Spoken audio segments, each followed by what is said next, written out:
So now we're going to go to, let's go to Obama, our new puppet. You know, he's not a president, he's a puppet. Okay? He's no more or less a puppet than Bush. But here's Obama running for, campaigning for the United States presidency. It's 2007. It's October 27th. Listen. I will promise you this, that if we have not gotten our troops out by the time I am president, it is the first thing I will do. I will get our troops home. We will bring an end to this war. You can take that to the bank. As soon as he gets in the office, if we're not out, we're pulling the troops out. So what's the news this week? Here's the news this week. Obama orders 30 to 35,000 more troops in Afghanistan, bringing the total to 100,000. There's only 12,000 Taliban or something now, okay? And who created the Taliban? Don't even get me going. The surge to begin by Christmas, you lucky soldiers, okay? For this, he gets the Nobel Peace Prize. As Orwell would say, war is peace.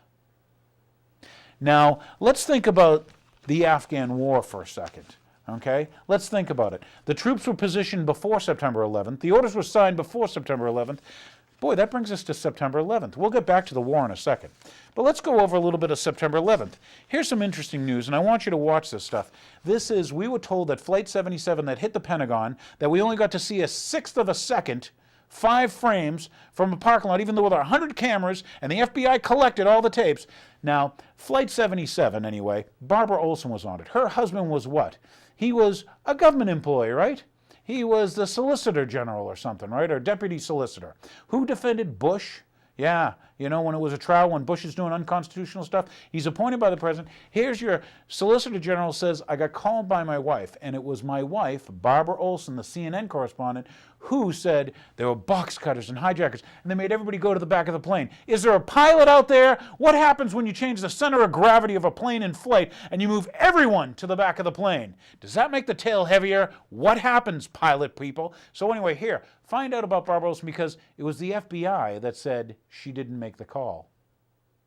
CNN's Tim O'Brien has been working the phones, as all of us have been throughout the day, and he joins us from Washington with an extraordinary piece of information on the Pentagon crash. Tim, are you there? I am. Our understanding is that Barbara Olson was on the plane, a frequent commentator on CNN and the wife of Solicitor General Ted Olson. She called her husband twice during the hijacking to tell him the plane had been hijacked. And they lost contact once, and she called back. After the first call, Olson called the command center at the Justice Department to inform them of this hijacking, and they said they knew nothing about it but would track it down. Barbara Olson told Ted the following story, that all the passengers were herded to the back of the plane, including the flight personnel, including the pilot. And the only weapons she mentioned were knives and cardboard cutters. You would think if there were a machine gun or any other kind of gun that she would have mentioned that.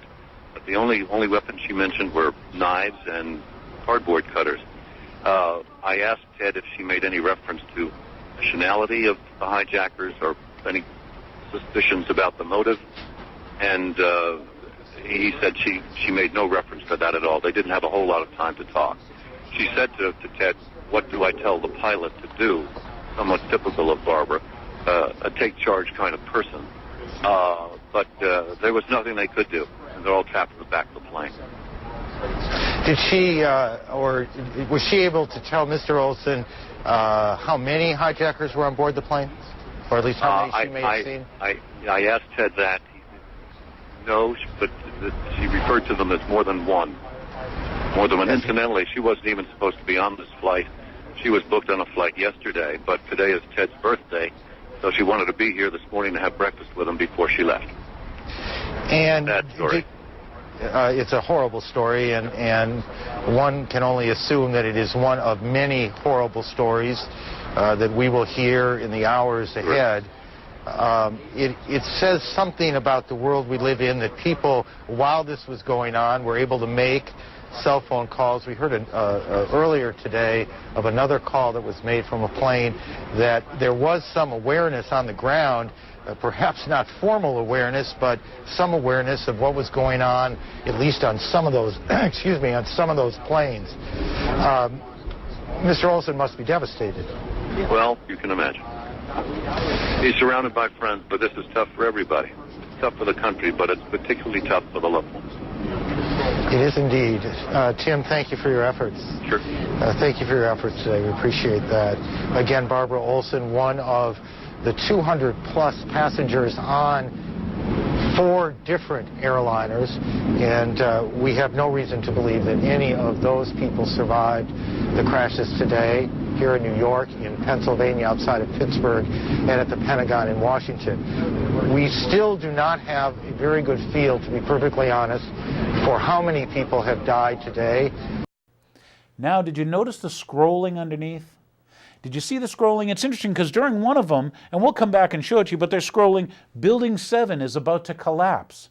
How is it that the news knew that a building that wasn't hit by a plane is about to collapse? Never before in the history of steel structures had there ever been a collapse based on fire. Oh, they may have gutted the building, but they never collapsed. But under scrolling you, what you're getting when you're watching that CNN is multiple levels of programming. Here's the story, 9/11. Your army's ready. Did you see all the scrolling? Play it back, show them, point it out to them, point it out to your friends. Tell them to watch the show. You were programmed just like a computer, okay? Just like Pavlov's dog. I'm sorry, but wake up now. Come on, you're watching the real story. It's time to wake up. Here's some more Barbara Olson stuff. No, he told us she called him, but he went into detail with you. What happened during that call? This is the only information we have on these terrorists. She was able to call him twice. How she could pull that off, we don't know, but she did. The phone went dead the first time after a very brief conversation, maybe less than a minute, and she called him back. And she said to him, "What do I tell the pilot to do?"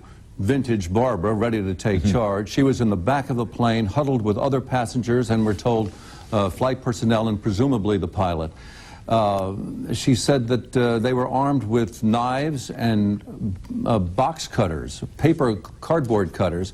If they were armed with other weapons, such as machine guns or any kind of gun, you'd think she might have said that first, but she said no, knives and box cutters.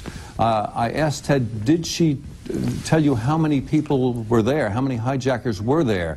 And Ted said no, but she referred to them in the plural, so there was more than one. What about nationality? Did you get any sense of that? No. Motives? No. They were all in the back of the plane, right, Tim? The pilots and the passengers were herded to the back of the 757. That's the understanding I get from Ted, correct. So whoever took over that plane was up front, and one of them had to know how to fly it. Presumably that's the case, yeah, but you know, that's speculation and we don't know for sure. It's conceivable there was a co-pilot who still may have been in the cockpit. We don't know, but there were flight personnel and most of the passengers huddled in the back. Incidentally, Barbara was not supposed to be on that flight today. Her original plan was to fly to California yesterday. Today is Ted Olson's birthday, and she wanted to be with him last night, and so that was the cost. And when she was on the phone, Ted had already known about the crashes in New York, right? That is correct, and he did tell her about that, so she had a good idea of what she was up against. She knew about the 2 crashes at the World Trade Center.